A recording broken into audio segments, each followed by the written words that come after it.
마지막 주일, 2015년 마지막 주일 참으로 감사하고 또 풍성하게 보내게 되어 참으로 감사합니다. 계속해서 룻기를 살펴보도록 하겠습니다. 오늘 본문 룻기 4장입니다. 룻기 4장의 배경이 되는 장소는 성문입니다. 성문이에요. 배경 장소가.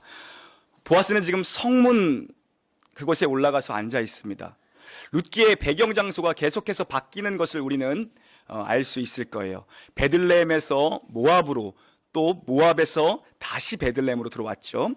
베들레헴에서 보아스의 밭으로 들어갔습니다. 그 밭에서 타작마당으로 이동합니다. 그리고 그 타작마당, 그곳을 거쳐 지금 성문 앞에 와 있어요. 보아스는 지금 성문에 올라가 있습니다. 왜 성문 앞에 올라가 있을까요? 오늘 본문 아니지만 바로 앞장, 우리 3장으로 가볼까요? 우리 3장 18절을 한번 함께 봉독해 보도록 하겠습니다. 3장 18절이요. 시작. 이에 시어머니가 이르되 내 딸아 이 사건이 어떻게 될지 알기까지 앉아 있으라. 그 사람이 오늘 이 일을 성취하기 전에는 쉬지 아니하리라. 아멘. 나오미의 말씀, 나오미의 말대로 보아스는 지금 쉬지 않습니다. 룻과의 결혼을 위해서 성문에 올라간 거예요. 우리 1절도 한번 다시 봉독해 보겠습니다. 1절이요. 시작. 보아스가 성문으로 올라가서 거기 앉아 있더니 마침 보아스가 말하던 기업물을 짜가 지나가는지라. 보아스가 그에게 이르되 아무개여 이리로 와서 앉으라 하니 그가 와서 앉으매. 보아스가 성문에 올라가서 거기에 앉아 있더니, 하나님께서는 우리를 위해 쉬지 않고 일하고 계십니다. 하나님 우리를 위해 열심을 내시는 분이시죠. 이처럼 보아스도 나오미와 룻의 안식을 위해 일하기 시작한 거예요. 인생의 흉년이 들어 폐가가 된 나오미와 룻, 그들을 얻기 위해, 그들을 살리기 위해, 그 가정을 살리기 위해 쉬지 않는 거예요. 여러분, 성문은 사람들이 출입하는 곳이죠. 드나드는 곳입니다. 많은 사람들이 통행하는 곳이에요. 인파로 복잡하겠죠. 이 성문에는 온갖 일들이 벌어졌을 겁니다. 그 중에 특별히 성문에서 벌어지는 많은 일들 중에 중요한 기능이 하나 있었어요. 재판을 하는 기능입니다. 재판을 하는 장로들이 그곳에 모여 있었던 거예요. 그 기능을, 그 장소로서의 기능을 가지고 있었던 거예요. 온갖 어려운 문제를 직면한 자들, 억울함을 느끼는 자들, 다툼이 있는 사람들, 재판을 얻기 위해 이 성문 앞에 모여 있는 장로들에게로 왔던 것입니다. 그래서 많은 장로들은 그곳에서 재판하는 역할을 담당했어요. 바로 이곳에 오늘 보아스가 앉아 있는 거예요. 그러니까 쉽게 얘기하면 보아스가 성문에 올라와서 앉아있는 이유는 재판받기 위해서입니다. 재판받기 위해서. 시급하게 판결해야 될 문제가 있었던 거예요. 엘리멜렉 가문에 자신보다 지금 친족 서열이 앞서 있던 사람이 있었던 거예요. 학렬이 높은 자가 있었던 거죠. 그 사람을 만나려고 지금 이곳에 온 겁니다. 여러분, 그런데 한번 생각해 보세요. 보아스와 같은 엘리멜렉의 친족이라면 보아스랑 친척이라는 얘기죠. 혈족이에요. 친척집이 어딘 줄 몰랐겠습니까? 당연히 알겠죠. 그 신상에 대해서 모를 리가 없습니다. 친족의 이름이나 친족의 집에 대해서, 주소에 대해서 모를 리가 없어요. 집으로 찾아가면 됩니다. 그럼에도 그는 성문에 앉아서 기다리고 있어요. 왜요? 장로들에게 정확하고 빠르게 재판을 받기 원했던 거예요. 신속하게 이 일을 처리하길 원했던 거예요. 거기 보아스가 앉아서 기다릴 때 마침 기업물을 짜가 성문 거리를 지나고 있습니다. 이 우연과 마침에 대해서는 지난주에 설교를 했었죠. 그리고 10명의 장로들에게 청합니다. 불러 모으는 거예요, 장로들을요. 장로들뿐만 아니라 주변에 많은 사람들이 몰려듭니다. 12명의 장로들과 사람들 앞에서 보아스는 엘리멜렉 가문의 기업물을 문제를 꺼내놓습니다. 우린 여기서 이 기업물을 자에 대한 이해가 먼저 필요할 것입니다. 기업물을 자라는 의미는 친척으로서 나를 구속할 수 있는 자, 친척으로서 값비싼 대가를 지불하고 내 삶을 새롭게 만들어줄 수 있는 구속자라는 의미입니다. 이것은 룻기를 간통하는, 이 구속의 개념은 룻기를 간통하는 가장 중요한 핵심 축입니다. 여러분 생각해 보세요. 룻기 1장은 흉년으로 시작했습니다. 마라, 고통으로 시작했죠. 그러면서 말미부터 2장으로 넘어올 때는 분위기가 바뀌죠. 남겨진 은혜의 씨앗, 은혜가 그 가정에 찾아옵니다. 남겨진 은혜가 있더라는 거예요. 그리고 3장은 보아스의 타작마당에서 누리는 안식이라는 것이 핵심 주제입니다. 그리고 4장은 생명을 품에 안는 나오미의 찬양으로 끝이 납니다. 생명을 품에 안든 그 새로운 생명을 잉태한 룻, 그리고 그 생명을 끌어안은 나오미의 모습으로 끝나고 있습니다. 이 룻기의 장별 주제를 관통하는 큰 뼈대가 바로 구속이라는 거예요. 구속이라는 개념을 조금 더 쉽게 이야기하면 잃어버렸다가 대가를 지불하여 다시 찾아낸 것. 원 상태보다 더 나은 상태로 돌려놓은 것 정도의 개념으로 이해하면 됩니다. 구약 성경에서는 이 구속의 대상을 크게 세 가지로 소개합니다. 땅이 있고요, 노예가 있고요, 과부가 있습니다. 땅과 노예, 과부입니다. 이 세 가지 대상을 구속하는데, 쉽게 말하면 이 세 대상을 다시 찾는데 공통점이 있다는 거예요.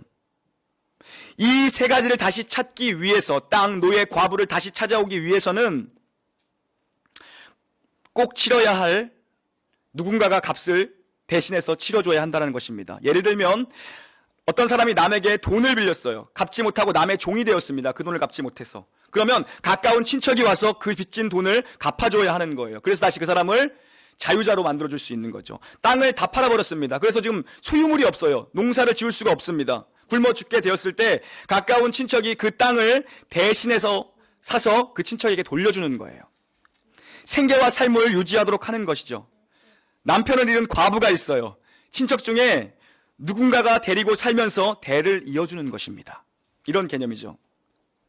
그러니까 이 구속, 이 땅과 과부와 노예를 구속하기 위해서는 어떤 기본 조건이 또 필요합니다. 기본적인 조건이 있어야 돼요. 아무나 할 수 있는 것이 아니란 말이에요. 세 가지 조건이 크게 충족되어야 됩니다. 첫 번째, 가까운 친척이어야 합니다.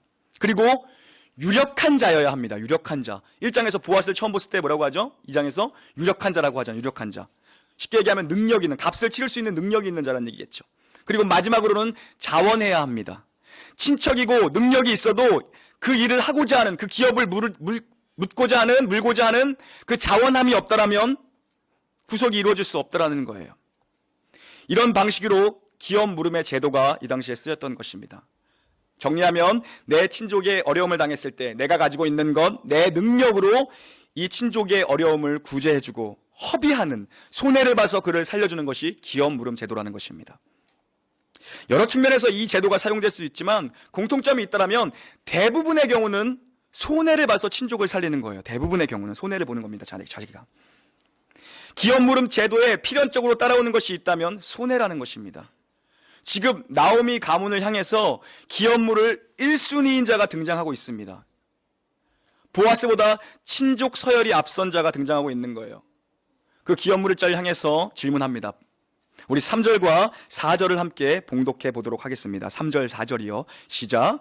보아스가 자에게 이르되 모압 지방에서 돌아온 나오미가 우리 형제 엘리멜렉의 소유지를 팔려 함으로 내가 여기 앉은 이들과 내 백성의 장로들 앞에서 그것을 사라고 내게 말하여 알게 하여 하노라. 만일 내가 물으려면 물으려니와 만일 내가 물으지 아니하려거든 내게 고하여 알게 하라. 내 다음은 나요 그 외에는 물을 자가 없느니라 하니 그가 이르되 내가 물으리라 하는지라. 아멘. 보아스는 그 사람에게 땅을 사라고 말합니다. 이 땅은 엘리멜렉 소유의 땅입니다. 그러나 이게 엘리멜렉이 베들레헴을 떠날 때 팔고 갔었는지 아니면 그대로 두고 갔었는지에 대해서 정확히 알 수가 없습니다. 만약에 베들레헴을 떠날 때 이미 팔고 간 땅이라면 그 기업 물을 자가 이 땅을 찾아줘야 하는 것이고, 두고 간 땅, 남아있는 땅이라면 문자 그대로 기업 물을 자가 이 땅을 나오미로부터 사줘야 하는 것입니다. 그런 입장이죠.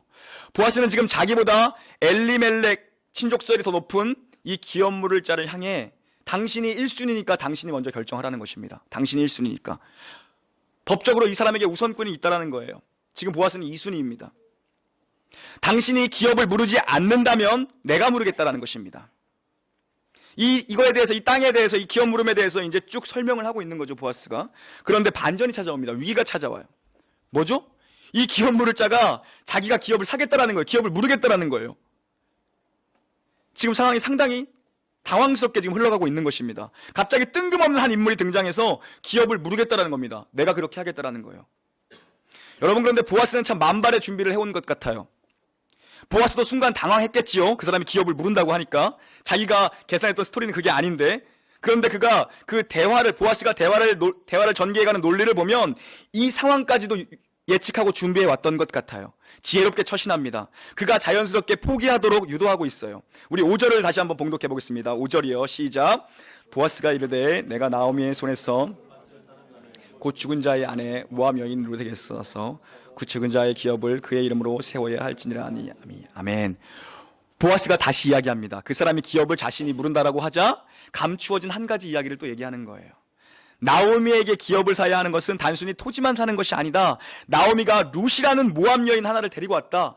이방인 여자 한 명을 끌고 왔다. 며느리가 있다. 이 룻은 엘리멜렉의 아들 말론의 아내라는 거예요. 그래서 너는 모압 여인 룻과 결혼해서 이 여자에게서 아이를 낳아줘야 하고, 아이가 태어나면 이 아이에게 내가 산 엘리멜렉의 토지를 다시 줘야 한다는 거예요. 모든 땅을 이 아이로 하여금 다시 상속하게 해야 된다는 거죠. 그래서 그 가문을 이어갈 수 있게 해줘야 한다는 거예요. 이 설명까지 들은 기업물을 짜가 내린 결론이 뭐죠, 여러분? 갑자기 태도가 바뀝니다. 돌변합니다. 나는 못하겠다라는 거예요, 이제. 조금 전까지 하겠다가 했다 갑자기 못하겠다라는 거예요. 나는 그 짓 안 한다라는 거죠. 발을 한 발 뺍니다. 왜요? 계산해 보니까 이거 엄청난 손해가 자기에게 지금 따라오겠는 거예요. 재빠르게 머리를 딱 굴려보니까 이익을 얻을 게 전혀 없는 거예요. 막상 내용을 다 들어보니까 손해를 감수하는 일을 막대한 손해를 지금 감수하게 생긴 거예요. 내 돈 들여서 남의 땅을 사서 가문의 대를 잇도록 해주고 다시 그 땅을 그 아이에게 그 집안에 주어야 하는 거죠. 급하게 나는 안 된다고 안 한다고 하는 거죠. 이 사람은 급하게 신을 벗어 보아스에게 줍니다. 우리 7절을 읽어보도록 하겠습니다. 7절이요. 시작. 옛적 이스라엘 중에는 모든 것을 무르거나 교환하는 일을 확정하기 위하여 사람이 그의 신을 벗어 그의 이웃에게 주더니 이것이 이스라엘 중에 증명하는 전례가 된지라. 아멘. 그는 자신이 기업을 무르지 않겠다는 이 일을 확증하기 위해서 옛날부터 전해 내려오는 풍습에 따라서 자신의 신을 벗습니다. 신을 벗는다는 것은 소유권이나 지배권을 포기한다는 거예요. 힘을 포기한다는 거예요. 구약시대의 이 힘, 소유권, 지배권을 뜻합니다. 그런 것을 의미했어요. 신의 선 앞에서 모세도 하나님 앞에서 신을 벗지 않습니까? 다윗도 압살롬의 반역을 피해 마하나임으로 도망할 때 신을 벗고 맨발로 도망합니다. 모든 힘과 권력이 없다라는 것입니다. 나는 힘과 소유가 나에게 없다라는 것입니다. 이 사람은 자기의 입장을 확증하려고 분명한 태도를 지금 밝히고 있는 거예요. 이제 나는 이 일에 대해서 아무런 힘이나 행사권을 소유할 수 있는 사람이 아니라는 것입니다. 이 사람의 태도는 사실 문제가 없습니다. 왜요? 이 사람에게 기업물을 첫 번째 특권이 있지만 동시에 자원하지 않으면 감당해야 될 의무도 없는 거예요. 특권이 있지만 의무도 없었던 것입니다. 이 자에게. 여러분, 그렇다면 이 사람, 이 기업물을 짜가 포기를 선언한 결정적 동기는 무엇일까요? 6절을 봉독해 보도록 하겠습니다. 6절이요. 시작. 그 기업물을 짜가 이르되 나는 내 기업에 손해가 있을까 하여 나를 위하여 무르지 못하노니 내가 물을 것을 내가 물으라. 나는 아멘. 이게 그냥 유일한 근거예요. 내 기업에 손해가 있을까 하여 무르지 못하겠다라는 거예요. 두 번이나 반복해서 나는 무르지 못하겠다라는 것입니다. 이유는 하나예요. 이유는 단순해요. 나한테 손해가 올까봐. 기업물을 짜가 보이는 이 태도가 혹시 오늘 우리의 모습은 아닌지, 이 교회의 모습은 아닌지 돌아봐야 할 것입니다. 이 시대의 크리스천들의 모습은 아닌지 돌아봐야 할 것입니다. 나에게 손해가 올까봐. 여러분, 교회가 영향력을 잃어버린 이유는 다양할 것입니다. 그러나 수많은 이유 중 분명한 한 가지는 우리에게 주어진 이 기업 물음의 의무를 우리가 회피하고 있다는 것입니다. 나에게 손해가 올까봐, 내 가정에 손해가 올까봐, 내 주머니에 손해가 올까봐, 내 교회에 손해가 올까봐 기업 물음의 의미를, 이 의무 행사하기를, 이 특권 행사하기를 싫어하고 있다는 거예요. 나는 손해보기 싫으니까 그냥 모른 척하고 피해버리는 거예요. 나 몰라라 하는 거죠. 사랑하는 여러분, 우리는 모두 예수 그리스도 안에서 한 형제요, 한 지체라고 말합니다. 성경의 논리는 교회는 예수 안에서 피로 맺어진 혈연관계, 혈족이라고 얘기합니다. 형제라는 거예요. 우리 안에는 그리스도 예수의 피가 함께 흐르고 있다고 얘기합니다. 주님이 머리고 우리가 한 몸 된 지체라고 얘기합니다. 친족이라고 얘기해요. 형제라고 얘기해요. 그런데 이것이 말뿐인 건 아닌지 돌아보라는 것입니다. 서로가 서로에게 기업물을, 의무를 과연 감당하고 있는지 돌아보라는 것입니다. 내 옆에 내 지체가 아파 쓰러져 있습니다. 가난합니다. 배고파합니다. 굶주렸습니다. 아파합니다. 상처를 입고 있습니다. 힘들어합니다. 그런데 우리는 그 지체를 향해서 이 기업물을 짜의 의미를 감당하고 있느라는 것입니다. 저 세상을 향해서 교회가 기업물을 짜의 의미를 감당하고 있냐고 물어보는 것 같아요. 지금 이 기업물을 1순위를 가지고 있던 친족은 기업물을, 특권을 포기해버립니다. 상실해버립니다. 기회를. 메시아의 가게에 들어갈 수 있는 기회를 놓칩니다. 하나님 나라의 역사에 기록될 기회를 상실해버립니다. 자신의 실리, 자신의 이익을 따라서 선택해버린 결과죠. 자신이 사랑할 수 있는 권리, 섬길 수 있는 특권을 저버렸습니다. 이는 그 사람에게는 힘이 있었고 능력이 있었고 돈이 있었습니다. 자기의 기업에 손해가 입을까봐 자원하지 않았습니다. 다 있었는데 자원함이 없었던 거예요. 그 사람에게는요. 여러분, 이렇게 특권, 권리를 이행하지 않았던 이 사람을 하나님 어떻게 평가하실까요? 성경은 이 사람을 어떻게 평가할까요? 우리 보아스가 이 기업 물을 자를 부르는 장면을 봅시다. 1절을 함께 봉독해 보겠습니다. 1절이요. 시작. 보아스가 성문으로 올라가서 거기에 앉아있더니 마침 보아스가 말하던 기업 물을 자가 지나가는지라. 보아스가 그에게 이르되 아무개여 이리로 와서 앉으라 하니 그가 와서 앉으며. 아무개요. 아무개요. 이름을 부르고 있지 않습니다. 친족입니다. 이름을 모를 리가 없어요. 아무개라는 이름을 모르겠다라는 것입니다. 성경 기자는 아무개로 표현합니다. 여러분, 보아스가 이 사람의 이름을 모를까요? 하나님이 이 사람의 이름을 모를까요? 근데 아무개로 처리해버립니다. 보아스의 사촌뻘입니다. 가까운 친인척이에요. 그런데 성경 기자는 이름을 지워버리고 아무개라고 표현합니다. 관심을 두지 않아요, 이 사람에게. 넌 아무것도 아니라는 거예요. 너의 안전, 너의 돈, 너의 유익, 너의 기업만을 위해서, 너 자신만을 위하여 기업 무릎을 포기한 당신은 아무것도 아니라는 것입니다. 사랑하는 여러분, 저와 여러분에게 도전합니다. 하나님이 우리의 이름을 기억하실까요? 저의 이름을 기억하겠습니까? 여러분의 이름을 기억하실까요? 하나님이 이 놀라운 교회의 이름을 기억하실까요? 내 옆에 있는 지체들을 향해서 이 기업 물을 자의 의무를 포기한 교회들을 향해서 하나님 주신 도전 같습니다. 알고도 이를 행하지 않는 너의 이름을 나도 기억하지 않겠다라고 말씀하시는 것 같아요. 이 시대 교회들에게 외치는 것 같아요. 교회가 본질적인 사명을 감당하지 못하는 이 조국 교회야, 나는 너희를 아무개나 치하겠다. 날마다 성전에 나와서 나더러 주여 주여 하는 자마다 다 천국에 들어갈 것이 아니라고 말씀하시지 않습니까? 하나님의 뜻대로 행하는 자여야만, 열매 맺는 자여야만 하나님 나라를 볼 수 있다라고 말씀하십니다. 이제 보아스가 여러분 신을 받아요. 그리고 장로들과 사람들을 향해 외칩니다. 여러분이 이 일의 증인이 되어 달라는 거예요. 보아스의 선택은 기업 물을 자의 의무를 기꺼이 감당하겠다라는 거예요. 이를 위해서 쉬지 않고 보아스 열심히 일했습니다. 하나님 우리를 위해 열심히 일하시는 것처럼, 마치 하나님의 열심히 우리를 위해 쉬지 않는 것처럼, 우리의 안식을 위해 주님께서 지금도 일하고 계시는 것처럼 보아스, 나오미와 룻 이 가정을 위해 일하고 있는 거예요. 많은 손실을 끌어안고서라도 그 가정을 살릴 테니 너희가 나의 증인이 되어 달라는 거예요. 이 가정을 내가 살리는 것이니 너희가 이 일의 증인이 되어 달라는 것입니다. 신을 받는 거예요. 보았어요? 기업 물의 의무를 얼마든지 포기할 수 있었습니다. 안 해도 돼요. 그러나 그것을 기뻐하며 자원하며 받아들이고 있는 거예요. 참 바보 같은 모습 아닙니까? 사랑하는 놀라운 교회 성도 여러분, 오늘 우리에게 이 모습이 동일하게 요구되는 것 같아요. 우리 교회가 바보가 되어야 한다는 것 같아요. 하나님 그렇게 말씀하시는 것 같아요. 교회는 똑똑하고 착하고 예쁘고 돈 많은 사람들 때문에 세워지는 것이 아니라고 말씀하시는 것 같아요. 사랑하는 여러분, 교회가 어떻게 견고해질 수 있겠습니까? 2016년 한 해 이 놀라운 교회가 어떻게 더 견고해지며 어떻게 더 주님 보시기에 아름다운 모습으로 우리가 세워질 수 있겠습니까? 바보가 늘어나야 한다는 것 같아요. 바보가 자기의 이익을 구하기보다는 남을 위해서 살아가는 자들, 연약한 지체들이 내미는 그 손을 기꺼이 자원하여 잡아줄 수 있는 바보들, 자신의 유익을 포기하고 주님의 몸된 교회를 섬기는 자들. 세상에는 이런 사람들을 바보라고 부를지 모르지만 주님은 그 사람의 이름을 기억하시겠다라는 거예요. 내 것 챙기기도 바쁜 이 시간에 왜 남을 챙겨야 합니까? 나 벌어먹기도 힘든데 왜 남을 돌봐야 합니까, 우리가? 그런데 하나님이 이런 바보 같은 자들의 헌신을 통해 교회를 세우시겠다라는 거예요. 교회는 바보들 때문에 굴러갑니다. 돈이 많은 사람들 때문에 교회가 굴러가지 않아요. 교회가 세워지지 않아요. 기억하십시오, 여러분. 언제나 주님의 몸된 교회를 세우는 것은 바보들이었습니다. 뒷짐지고 수다스러운 말쟁이들은 교회를 분열시키는 자들입니다. 하지만 무묵한 바보들은 교회를 살리는 자들이라는 거예요. 이번에 성탄절은 참 어느 때보다 아름답고 귀한 성탄절이었던 것 같아요. 정말 감사하고 좋았습니다. 우리 전도사님이 어찌나 이렇게 부지런하시던지 사진을 엄청 많이 찍으셨어요. 사진을 하도 많이 찍어가지고.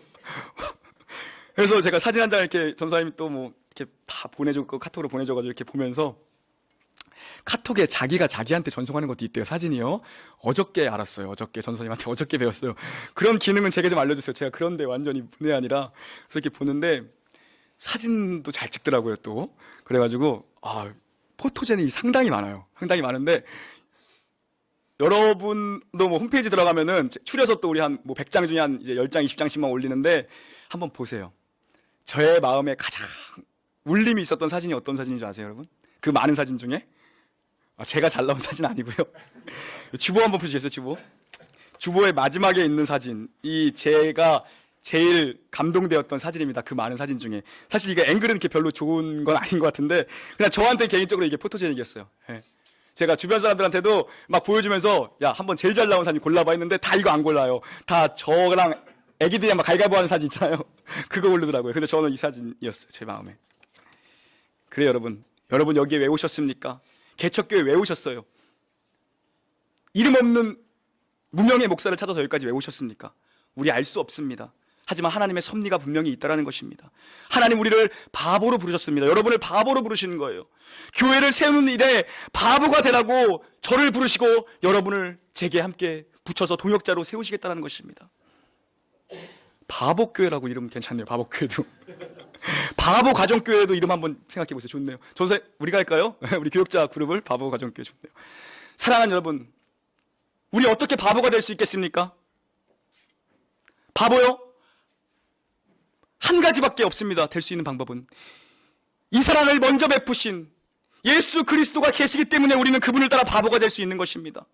우리 주 예수 그리스도께서 먼저 우리를 향해 바보가 되어주셨어요. 만왕의 왕이요 만주해 주신 그분께서 지극히 천한 인간의 몸으로 자신의 의지를 가지시고 스스로 갇히신 거예요. 그것만으로도 감사한데, 그것만으로도 놀라운 신비인데, 최소한 왕궁의 왕자로 오셔야 되지 않았을까요? 하지만 그분이 낮고 천한 말구유에서 오셨습니다. 가난한 평범한 목수의 아들로 그분이 오셨습니다.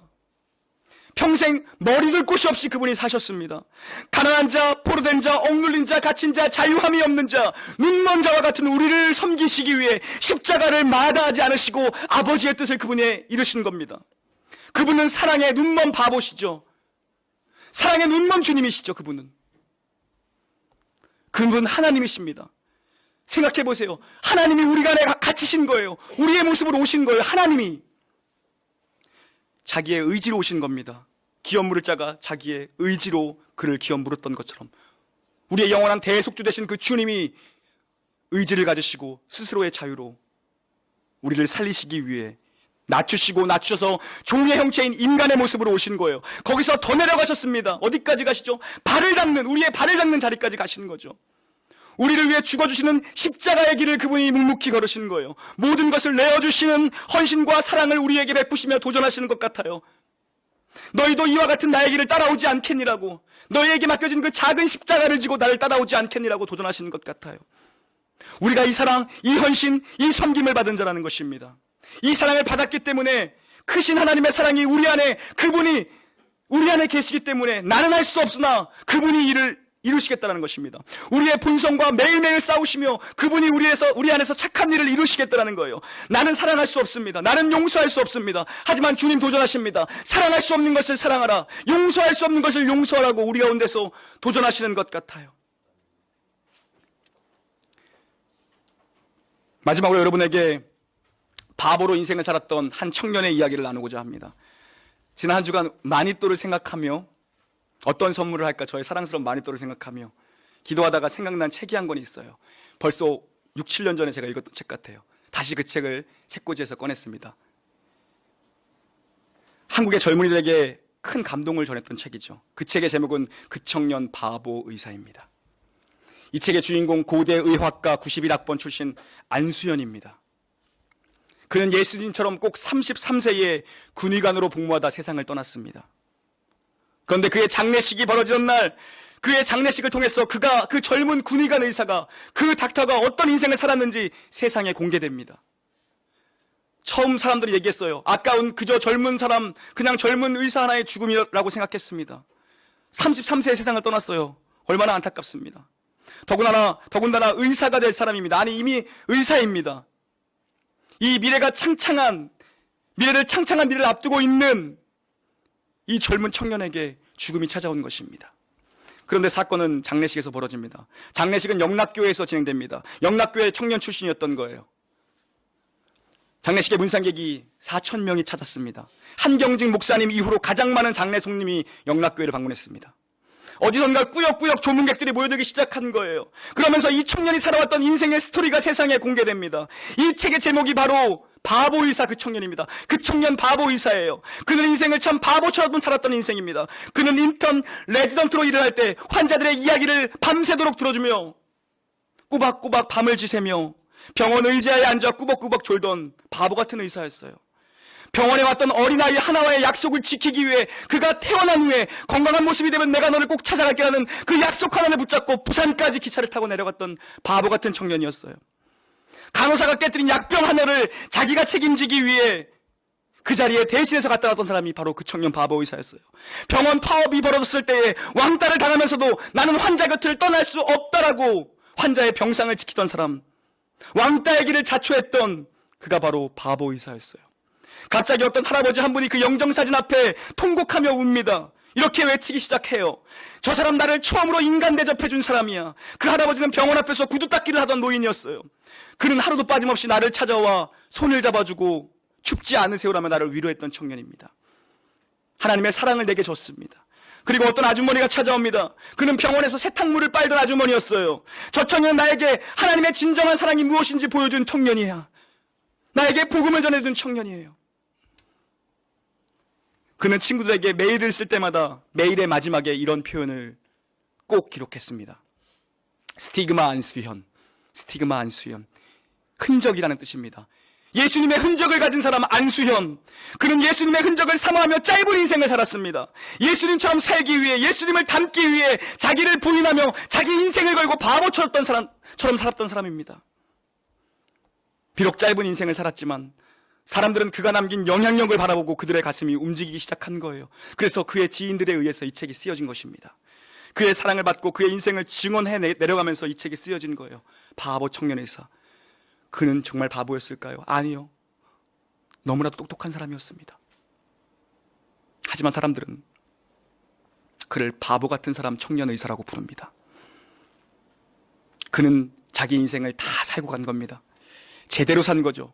인생이 끝마치는 마지막 순간에 생각해보면 30년, 60년, 80년을 살았던 그것은 찰나에 불과했다고 모두 고백하게 될 것입니다. 중요한 것은 얼마를 살았느냐가 아니라 어떻게 살았느냐, 그것이 우리의 인생의 마지막에 가장 중요한 물음이 될 것입니다.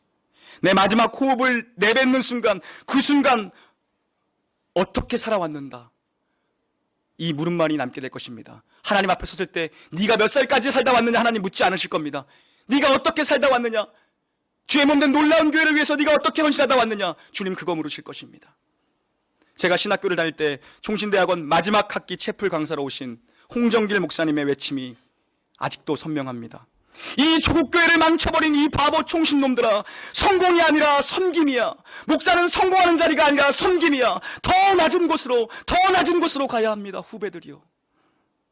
2016년 한 해, 아니요, 여러분의 남은 평생을 이 주님의 몸된 교회를 세우는 일에 바보가 되어 한번 헌신해 보시지 않겠습니까?